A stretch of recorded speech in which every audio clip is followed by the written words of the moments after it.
Hey guys, it's Jeremy. I normally don't like recording at night because I never trust the lighting in my room, but it looks to be okay. So here we go.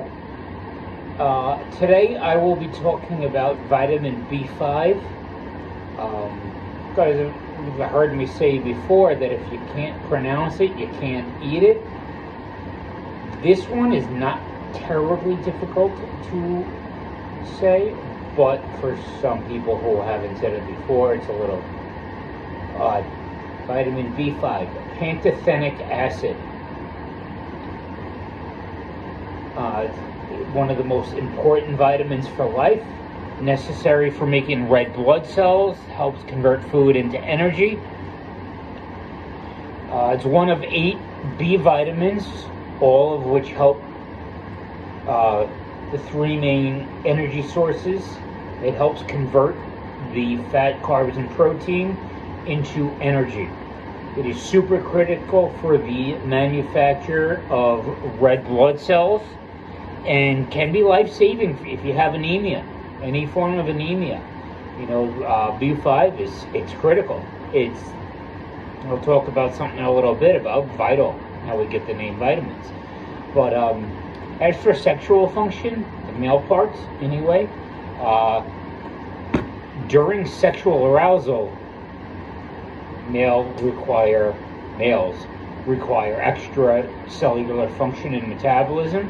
B5 it functions to aid the process by which testosterone functions in sex drive at an appropriate level. Also helps produce acetylcholine, which is part of endocrine function. Acetylcholine, it's part of the process by which the signals involved in sexual activity are transmitted to male sex organs, and other endocrine and in stress function. B5 helps it serves to help the nervous system produce stress-related hormones. Additionally, I can't speak tonight for some reason. Additionally, this essential nutrient is important for maintenance and repair of tissues and cells of skin and hair, as well as helping to heal wounds and lesions.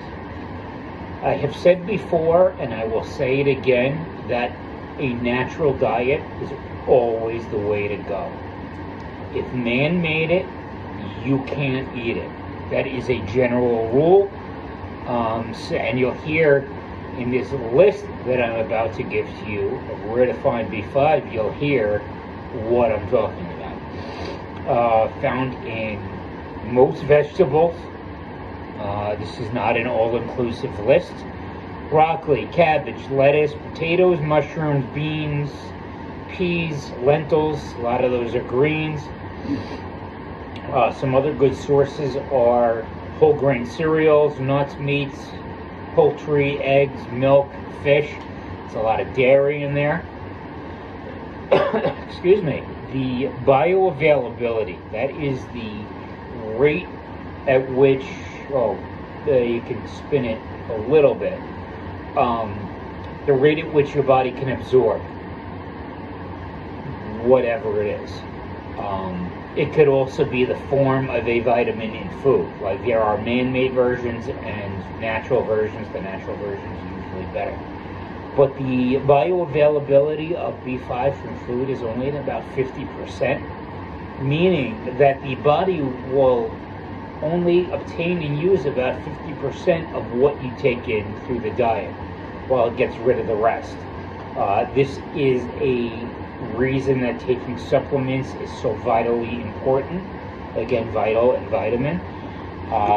This is an origin of the word vitamin. I don't remember what language it is that we get it in English as vitamin. Maybe it's Latin or Greek. But how it's translated into English is the VITA is vital, necessary for life. It's vitamin. It's necessary. You have to eat. You have to drink fluids. You have to breathe, things like that. Your body won't have it naturally. and the AMIN, well, the A overlaps with vital and amino, with minerals. I don't remember which came first, with minerals or with nitrogen, but there come the words as translated. Initially, many vitamins and minerals were contained as nitrogen, which is why I say part of it means with nitrogen, but then it was expanded to other things that don't have nitrogen. But with minerals, with nitrogen, yeah, we have to take supplements. That's also another whole other video. But back to the topic, vitamin B5, it can be lost from food in freezing, refining, canning beans that you get at the supermarket. It can be lost in the process.